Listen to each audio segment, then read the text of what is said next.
Cuando yo era muy joven, en el año 1977, participé activamente en la organización del primer Congreso de Pueblos Indígenas del Ecuador, que se realizó en la ciudad, en las proximidades de la ciudad de Sucúa, en Morona, Santiago, y tuvo como sede la Federación de Centro Shuar.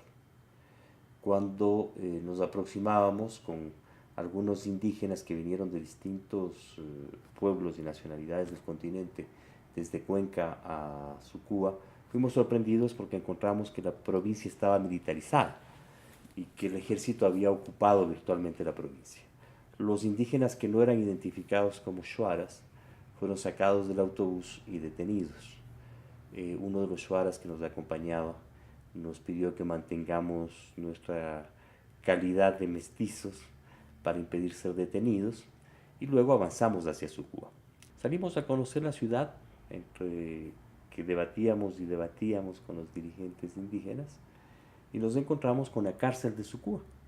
Ocurre que era una cárcel construida en madera, con madera y cemento, y a la cual estaban detenidos muchos de los indígenas que viajaron con nosotros y muchos más. La cárcel era muy sencilla, propia de un pueblo, una ciudad muy pequeñita como era Sucúa en el año de 1977. Una cárcel simple, con una estructura de madera y de cemento, que tenía una estructura portante, también evidentemente muy simple.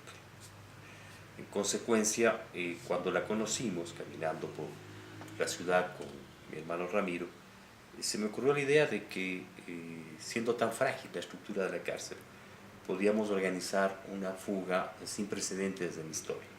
Era rompiendo la cárcel. Caminamos alrededor de la cárcel de la forma más sutil para no generar ninguna sospecha, y él me dio ciertas instrucciones para medir las distancias con los pasos y poder tener elementos básicos para un estudio de resistencia de materiales e identificar cuál era el número de columnas que sostenían la estructura. Y tuvimos que generar algunos incidentes en la ciudad para que otros indígenas puedan ingresar a la cárcel y se multiplique el número de detenidos hasta el número que nos garantizase la eficacia de la ruptura de la cárcel. Entonces, si habían 38 o 42 presos, tuvimos que introducir 18, 24, 26 presos más, de manera que la cárcel estaba completamente abarrotada. En efecto, al siguiente día, a las 3 de la tarde, los detenidos, los prisioneros, empezaron a saltar en las columnas que se habían determinado y en los sitios claves de la estructura, y se ocasionó la ruptura de la cárcel.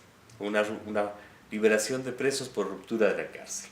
Habíamos diseñado un plan de evacuación de los distintos sitios a los cuales tenían que acudir, y ellos fueron saliendo hacia distintas zonas, de manera que, a la sorpresa de los policías y militares que resguardaban la plaza y que resguardaban la cárcel de un suceso insólito como la ruptura de la cárcel, se unió una fuga completamente diseñada y orquestada.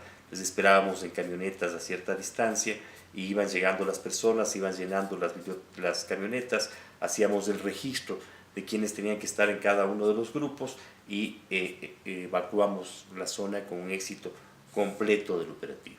Una vez que los prisioneros fueron liberados, nos reunimos en el centro de capacitación de la Federación Shuar, a pocos kilómetros de la ciudad de Sucúa.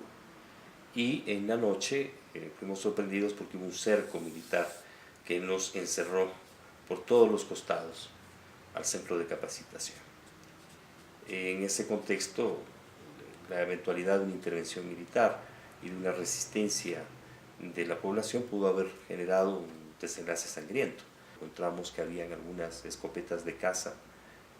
Los shuaras son cazadores, no es nada accidental que esto ocurra, no se trataba de un congreso armado ni nada por el estilo, y decidimos un operativo militar para organizar una derrota militar del cerco que nos habían tendido en el centro de capacitación de la Federación Shuar. Salí con una linterna, deliberadamente organizado su uso, con un pañuelito blanco, con mi cámara de fotografía y de cine.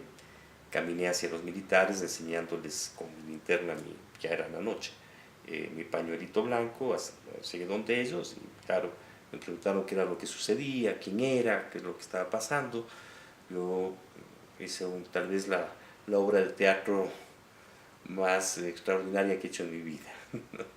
Les demostré que había un gran estado de tensión, no solamente en ellos, sino en quienes se encontraban adentro, y que un desenlace de un enfrentamiento violento podía tener lugar. Y que ese era el motivo por el cual yo me retiraba de la zona, porque no quería ser testigo presencial de una masacre, ni tampoco correr riesgo de mi vida.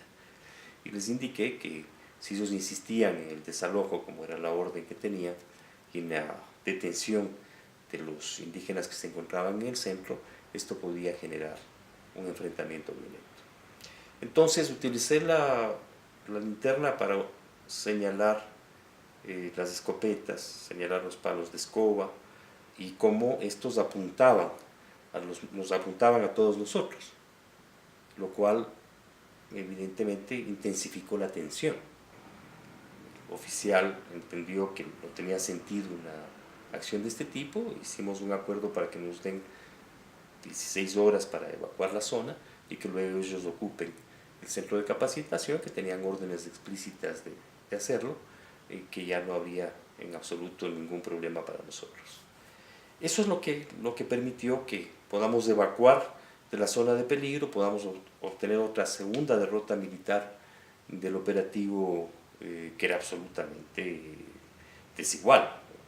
Había cientos de soldados y policías para un congreso en el que seguramente hubo 80 o 100 delegados, que además estábamos todos desarmados, naturalmente, y logramos realizar el primer congreso de pueblos y nacionalidades indígenas del Ecuador.